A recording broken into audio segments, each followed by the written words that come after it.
Liam, how good has it been for a few days at least to have a winning feeling?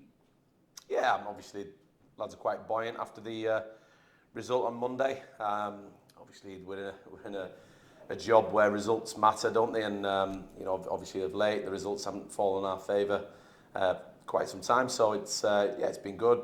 Like you say, the plaudits go to the players. Very thoughtful about them and the fans on Monday. So, but like the Championship does, you quickly move on.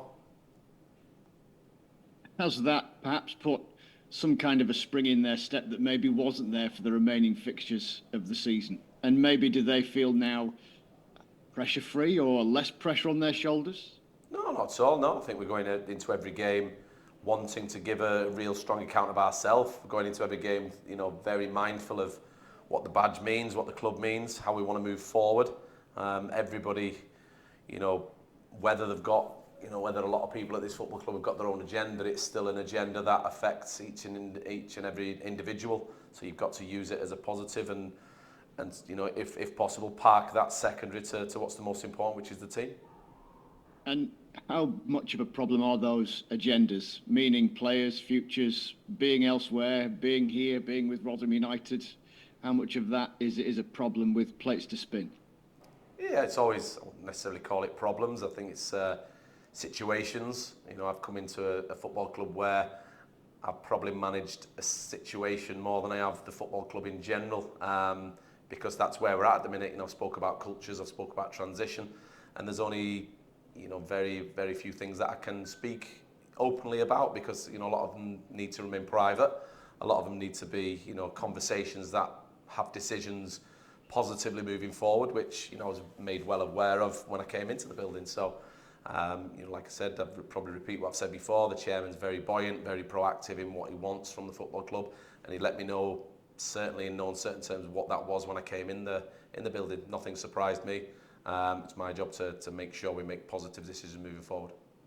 Yeah, and well, I suppose in the broadest sense, because the season has still got quite a bit of football to be played, but when do you hit the green light on those decisions, if you like? And even at this stage, how far down the track are you in the process? Yeah, listen, I've spoke before about football clubs competition. I think you're at strongest when you can build from strength and you can be proactive. I think you're at your weakest when you're making reactive decisions. My opinion's my own of what possibly this football club's had to deal with over the last couple of years. But it's obviously now I'm at the forefront of it where I have to give my opinion strongly going forward. And like you say, it's been it's always challenging. It's something that I've done a few times before. Very, very excited about it. But like you say, there's football to be played. There's good football games to be involved in. And like you said, there's really good opportunities starting Friday night, live on Sky, to give a really good account of yourself individually and then collectively. How much do you subscribe to the theory that an end to a season can set the tone for the following season, even if, as is usually the case in football, good, bad and indifferent, there's a load of changes to the squad? Yeah, it can have a large bearing. I've got a real belief and a real saying where I think in football especially, your summer can dictate your season. I've been involved where summers have dictated my season, very well. And I've been involved in where the summer and recruitment, etc., have dictated a season where it's been challenging. So it's something very experienced with, very open with, my opinion moving forward, which I gave 2-3 months ago. So I'm waiting, like you say, for the green light on many things to go forward. Many conversations are taking place, still waiting for some important conversations to take forward because, the most important people at the football club need to make them and need to want to, obviously know what their football club wants to look like, which the chairman's very much forefront and centre of that, and he certainly does know what he wants his football club to look like because he's been successful over the years since he's been here. How are you the type of manager that when you're going through this type of thing sets a deadline? So if you've got a player that you want to keep, but you're not prepared to drag your heels a little bit, there has to be a period of time in the summer, I don't know, early July, where it's like, if you've not made your mind up now, just move on. I think they're all probably judged on their own merit. They're all relative. I'm a manager, like I just said. I like to be proactive. I like to make decisions. I like to move forward. I don't like standing still. Certainly don't like going backwards. I think standing still in this game is going backwards. So, I'm not like that. I think, I always base it on, there's really positive conversations with individuals. They can take them conversations with them. But bearing that in mind, we'll certainly have more positive conversation with other people as well. And if they fall in line first, well then, so be it. But we'll always make the best decision with the club's interest at heart first. With regard to the match then, in terms of team selection, is everybody okay? Are there any sort of selection dilemmas for this match against Plymouth? Yeah, beyond the obvious ones, obviously. They have been since I've been in. I think I don't think we've been able to select the same team twice and fill the bench. So it's always a bit of a dilemma listen, you overcome and adapt. You try and be positive in everything we do. We've trained well, last few days off the back of a win on Monday to go in, like you say, into a very good game on Friday, which is obviously live under the lights at your home stadium on Sky. For me, it doesn't get much better than that. No. Do you, in what you've obviously had the regulars that have been able to play, etc. What part of the remaining fixtures of the season do you intend to use to maybe look at those that haven't played so much and to see if they're worth taking forward? There's always a balance, isn't there? There's always a balance of the competition that's in front of you with how big of challenge it is.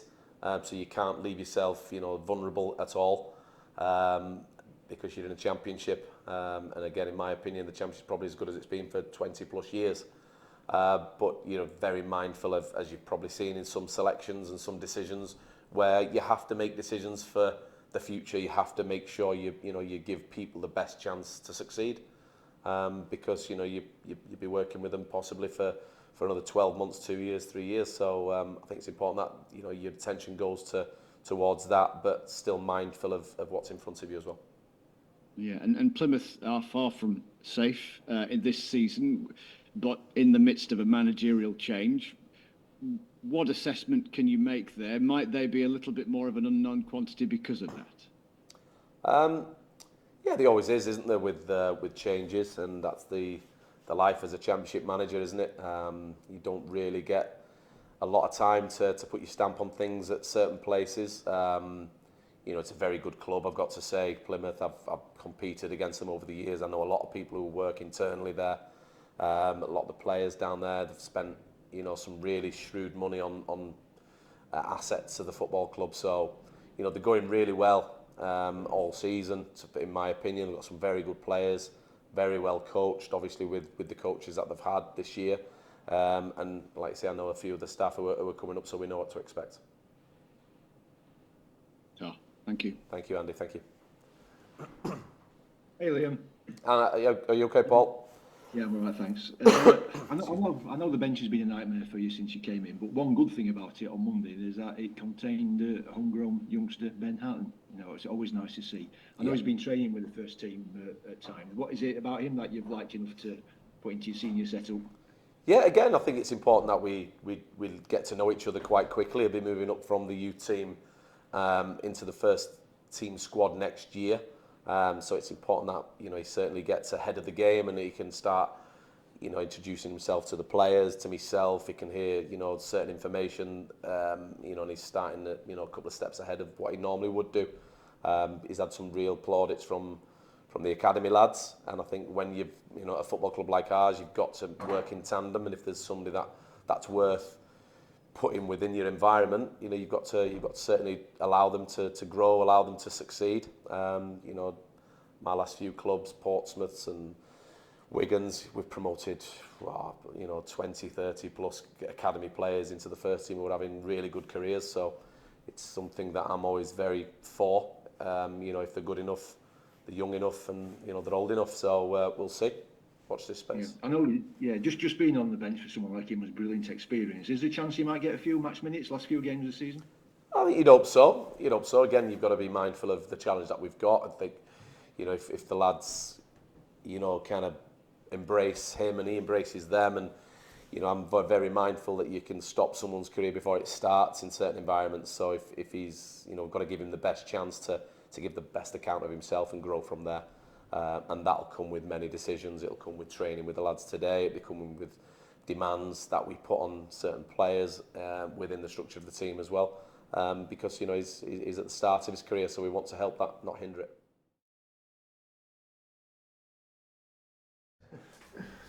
Firstly, Charlie, a hard-fought and well-deserved win at the weekend against Millwall. How nice was it to have that winning feeling again?